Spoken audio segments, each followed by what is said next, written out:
राजधानी को रक्त रंजित करने वाले किलर।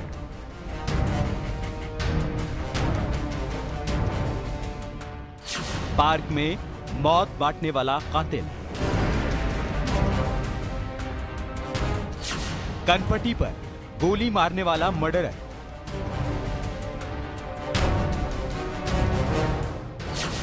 दिल्ली में 24 घंटे में 2 महिलाओं का मर्डर।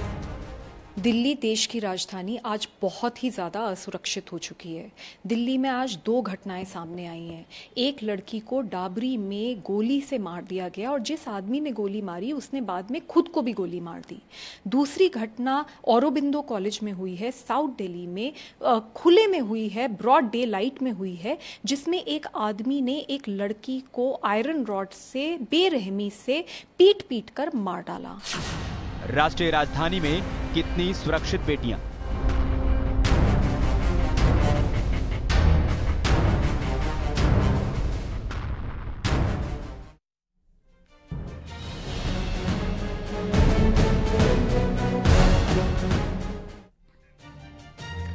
देश की राजधानी दिल्ली अब बेटियों के लिए सुरक्षित नहीं है। ऐसा हम नहीं कह रहे हैं, बल्कि दिल्ली में ताबड़तोड़ हो रही घटनाएं कहती हैं। 24 घंटे में 2 मर्डर की वारदात ने पूरे देश को हिलाकर रख दिया है। तो देखिए, आपको 2 तस्वीरें दिखाएंगे।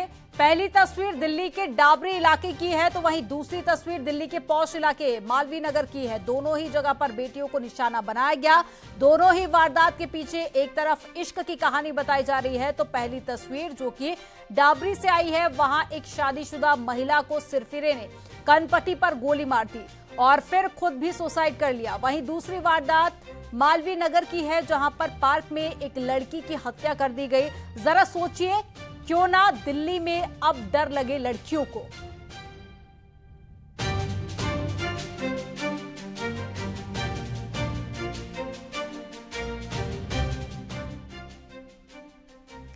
मालवीय नगर में जिस पार्क में लड़की की हत्या की गई, वो बेहद चहल पहल वाला और सिक्योर इलाका है। वारदात के पीछे की वजह शादी से इनकार करना बताया जा रहा है। जरा सोचिए, ये कैसा इश्क है।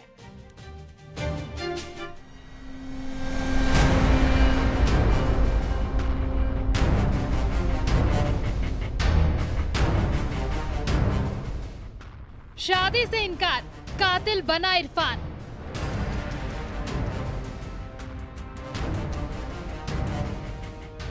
दिल्ली की नरगिस का दिन दहाड़े मर्डर।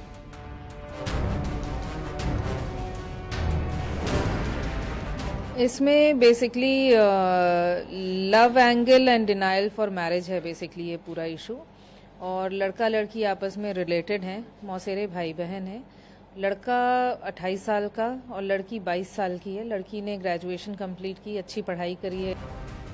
कॉलेज स्टूडेंट की रॉड मारकर हत्या।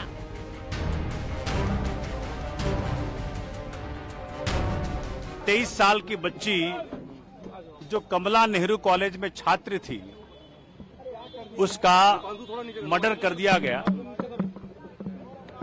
और इस प्रकार से खुल्लम खुल्ला दिल्ली के अंदर इतनी भयावह घटना हो रही है, इससे बहुत डर का माहौल दिल्ली में पैदा हो गया। देश की राजधानी दिल्ली, जहां सपनों को पंख मिलते हैं, जहां हौसलों को उड़ान मिलती है, जहां से पूरे देश की सुरक्षा तय होती है, वो जगह खुद कितनी सुरक्षित है, इस तस्वीर को आप देखकर अंदाजा लगा सकते हैं। देश की राजधानी दिल्ली के पौष इलाके मालवीय नगर में हुए बर्बर हत्याकांड ने पूरे देश को चौंका दिया है। महत्वपूर्ण बात यह है कि दोपहर 12 बजे इस पूरी घटना को अंजाम दिया गया। और खास बात यह है कि जिस दिल्ली की सुरक्षा की तमाम बातें होती हैं, जहां दिल्ली पुलिस सुरक्षा की बात करती है, दिल्ली सरकार कैमरे लगाने की बात करते हैं, वहीं मैं आपको एक अलग तस्वीर दिखाना चाहूंगा। दरअसल आप मेरे सामने देखें तो ये वो घटना स्थल है जहां पर इस पूरे मर्डर को अंजाम दिया गया था। अब मैं अपने विजय से एक बार कहूंगा, संजीव जी एक बार आप गेट दिखाइए। गेट सामने है और घटना स्थल गेट से महज 100 कदम दूर, यानी कि दिल्ली में अपराधियों के हौसले इतने बुलंद हैं कि गेट से महज 100 मीटर दूर ही इस पूरी घटना को अंजाम दे दिया गया। दिल्ली के जिस इलाके में कॉलेज छात्रा की हत्या की गई, वो बेहद पौष इलाका है। मालवीय नगर में इस तरह की वारदात से तमाम छात्र छात्राएं सहमे हुए हैं। हर कोई बस एक ही सवाल का जवाब तलाश रहा है कि आखिर छात्रा पर रॉड से हमला किसने किया, छात्रा का कातिल कौन है। आज सुबह 12:10 पे एक पीसीआर कॉल मिली। पुलिस स्टेशन मालवीय नगर के अंतर्गत विजय मंडल पार्क में एक लड़के ने एक लड़की पे वार किया एक रॉड से और लड़की succumb to the death because of that injury. इसके बाद ड्यूरिंग इन्वेस्टिगेशन हमें ये पता चला कि लड़की और लड़का आपस में रिश्तेदार हैं। वारदात कमला नेहरू कॉलेज के पास एक पार्क में हुई। सिर पर हमला करने से छात्रा बुरी तरह जख्मी हो गई, जिससे उसकी मौके पर ही मौत हो गई, जबकि कत्ल करने वाला आरोपी मौके से फरार हो गया। अब सवाल ये था कि छात्रा का कत्ल किसने किया? क्या कातिल छात्रा का पीछा कर रहा था? कॉलेज के बजाय छात्रा पार्क में क्या करने पहुंची थी? क्या कातिल छात्रा से किसी बात से नाराज था? ऐसे तमाम सवाल हैं, जिनके जवाब दिल्ली पुलिस ने तलाशने शुरू किए तो जल्द ही जवाब भी मिल गया, और जो सच सामने आया वो बेहद सनसनीखेज है। लड़की ने और लड़की की फैमिली ने लड़के को शादी से मना कर दिया था। बीच में शायद इनकी कुछ बातचीत हुई थी कि शादी करेंगे, पर चूंकि लड़का अनएम्प्लॉयड था तो इसको देखते हुए लड़की के पेरेंट्स ने बोला कि यहाँ शादी नहीं करनी, लड़की हमारी अच्छा पढ़ रही है तो अच्छी शादी करेंगे। सब्सिक्वेंटली लड़की ने भी बातचीत करना बंद कर दिया, इसको ब्लॉक कर दिया। तो लड़का इससे आहत था, ही वॉज मेंटली डिस्टर्ब्ड, और इसको ये पता था कि लड़की मालवीय नगर में कोचिंग करने आती है स्टेनो के लिए। तो इसके दिमाग में पिछले 2-3 दिन से ये चल रहा था कि अब तो मेरी शादी हो नहीं रही है, रिश्ते मेरे लिए आ नहीं रहे हैं। इसी को लेकर के इसके दिमाग में भी खुंदस था, और जिसको इसने आज इस तरीके से अंजाम दिया। को ट्रैक कर रहा था वो, उसको पता था कि यहाँ पे है। तो लड़का लड़की आपस में एक दूसरे को जानते थे काफी दिनों से। जैसे ही पुलिस को पार्क में लड़की की लाश पड़े होने की खबर मिली, दिल्ली पुलिस एक्टिव हो गई। फौरन डीसीपी साउथ अपनी टीम के साथ मौके पर पहुंच गए। मामले की पड़ताल शुरू हुई। दिल्ली पुलिस ने जब आसपास के सीसीटीवी खंगालने शुरू किए तो जल्द ही कातिल से जुड़ा एक बड़ा सुराग हाथ लगा। एक सीसीटीवी में कातिल जाता हुआ नजर आया। यहीं से केस में नया मोड़ आ गया। इस बीच लड़की के घर वाले भी पुलिस के पास पहुंचे और कत्ल से पहले की पूरी कहानी बताई। नरगिस को इरफान नाम का लड़का पसंद करता था।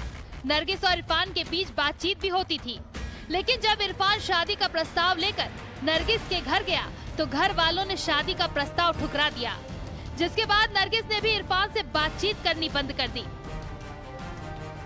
इरफान को ये बात बिल्कुल भी पसंद नहीं आई, लेकिन आज जब नरगिस कॉलेज के पास ही अपने दोस्तों के साथ पार्क में बैठी थी तो इरफान उसका पीछा कर रहा था, और दूसरे दोस्त के साथ बैठा देख इरफान ने नरगिस को जान से ही मार दिया। तो इसने रोका, इससे बोला 5 मिनट बात करनी है। लड़की अग्रीड की, भाई ठीक है चलो बात कर लेते हैं। उसको ये नहीं अंदेशा था कि इस तरीके का हादसा उसके साथ होगा। तो ये पार्क के अंदर ये घटना हुई है जी। इसके अलावा मैम सवाल ये है कि इसका नाम क्या है लड़के का? लड़के का नाम इरफान है। और ये दोनों कहाँ के रहने वाले हैं? दोनों ओरिजिनली यूपी के रहने वाले हैं। नरगिस 1 साल पहले तक कमला नेहरू कॉलेज की छात्रा थी और 1 साल पहले ही उसने ग्रेजुएशन पूरा किया था। दिल्ली में जो लॉ एंड ऑर्डर सिस्टम है वो पूरी तरीके से चरमरा चुका है। मैं बिल्कुल ऐसा मानती हूँ कि दिल्ली देश की राजधानी और पूरे देश में आज ये हालात है कि बस लड़कियों के नाम बदल जाते हैं अखबारों में, लेकिन अपराध रुकने का नाम नहीं ले रहे।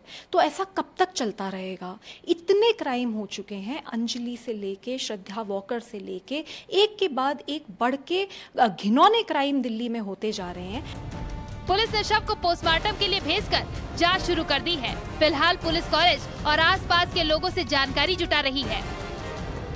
वहीं हत्यारोपी को भी गिरफ्तार कर लिया गया है, लेकिन सवाल ये है कि राष्ट्रीय राजधानी में बेटियां कितनी सुरक्षित हैं। दिल्ली से न्यूज़ 18 के लिए शिवम प्रताप की रिपोर्ट।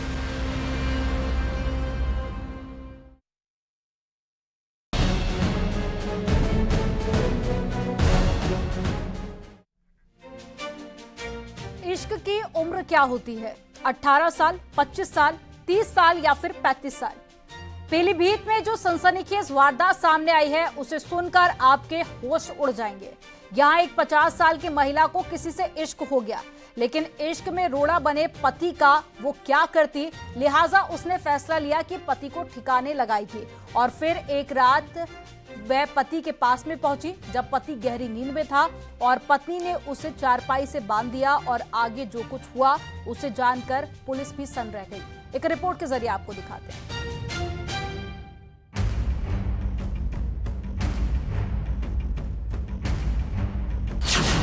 इश्क, आशिक और बेवफाई,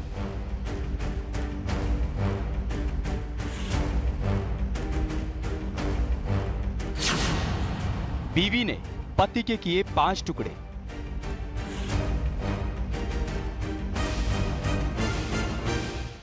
पीलीभीत में एक महिला ने कुल्हाड़ी से वार कर पति की हत्या कर दी। इसके बाद शव के 5 टुकड़े किए, फिर सीमेंट की 2 बोरी में भरकर नहर में फेंक दिया।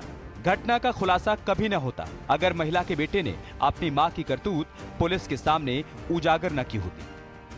ये हरदोई ब्रांच की नहर है। यहीं पर ये 5 टुकड़ों में गुलाबो देवी ने अपने पति रामपाल की डेड बॉडी काट कर फेंकी थी, जो अब बरामद हो चुकी। गुलाबो देवी से पूछताछ की जा रही है कि उसने इस जघन हत्याकांड को किस तरीके से और क्यों अंजाम दिया था। मामला पीलीभीत के गजरौला थाना इलाके का है, जहां रामपाल नाम का शख्स 2 दिन से लापता था।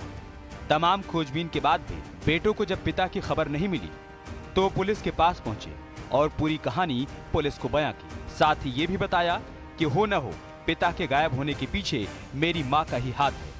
झगड़ा चलता रहता था जी, और वो धमकी कई बार दे चुकी थी। कौन दे रही थी धमकी? मेरी माँ कि तुझे मार दूंगी जान से जी, तेरे साथ नहीं रहूंगी जी, नरियावल में रहूंगी। जहाँ जो कमरा रहकर रह रही थी उसी के पास जाना चाह रही थी, सब चीज घर से ले जाकर। शक के आधार पर जब पुलिस ने महिला को हिरासत में लेकर पूछताछ शुरू की तो उसने सनसनीखेज सच सामने रख दिया। महिला ने पुलिस को बताया कि उसका पति आए दिन मारपीट करता था। वही महिला का एक शख्स से अफेयर भी था। महिला करीब 3 महीने प्रेमी के साथ रहकर 20 दिन पहले घर लौटी थी। बेटों की माने तो महिला अपना सामान प्रेमी के घर ले जाना चाहती थी। विरोध करने पर ही उसने अपने पति की हत्या का प्लान बनाया। 26 तारीख को सुबह एक गुमशुदगी दर्ज कराई गई थी एक व्यक्ति की, जिसका कि नाम रामपाल और उम्र तकरीबन 55 वर्ष है। इसकी जब गुमशुदगी की तलाश की गई तो इसमें कुछ संदिग्ध लगा इसका गुमशुदा होना, और इसका लड़का है इसके द्वारा बताया गया कि इसको ये संदेह जताया गया कि इसको शायद मार दिया गया है। महिला की निशानदेही पर 3 दिन बाद नहर से रामगोपाल के हाथ और पैर के टुकड़े बरामद किए गए। वहीं कुछ ही दूर से खून से सने कपड़े भी बरामद हुए। महिला ने पति की हत्या की बात कबूल करते हुए पूरी कहानी पुलिस से बयां की। महिला ने कहा कि सोमवार की रात को जब पति घर आया तब वो नशे में था। पति को मारने का प्लान उसने पहले ही बना लिया था। जैसे ही पति सोया, पत्नी ने पहले उसे चारपाई से बांध दिया, फिर कुल्हाड़ी से ताबड़तोड़ कई हमले कर उसे मार डाला। हत्या के अगले दिन लाश को कुल्हाड़ी से 5 टुकड़ों में काटा। टुकड़ों को 2 सीमेंट की बोरियों में भरा और लाश को नहर में फेंक दिया। और ये जो गुमशुदा था, इसकी ही पत्नी से जब पूछताछ की गई तो उसके द्वारा ये बताया गया कि उसने इसकी हत्या कर दी है। और पत्नी के ही कथन अनुसार हम लोग द्वारा उसकी जो डेड बॉडी है वो बताया गया कि उसने 2 बोरों में काट कर डाल दी थी और ये शिवनगर के पास ही नहर में फेंक दी थी। वो हमने दिवरा कला में पकड़िया गांव के पास नहर से बरामद कर ली है। उसके जो कपड़े थे वो भी उसने एक बोरे में डालकर जंगल में फेंक दिए थे, वो भी हम लोगों ने बरामद कर लिए। अब तक की जांच में महिला के साथ किसी और का नहीं होना पाया गया है।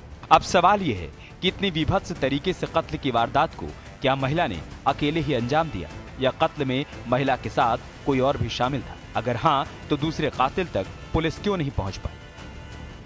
हालांकि अभी तक जांच जारी है और पुलिस जल्द ही इस केस में शामिल दूसरे आरोपियों को गिरफ्तार कर सकती है।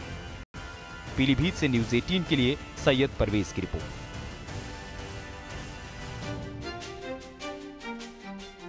और चलिए यहाँ पर रुकेंगे एक छोटे से ब्रेक के लिए, आप देखते रहिए।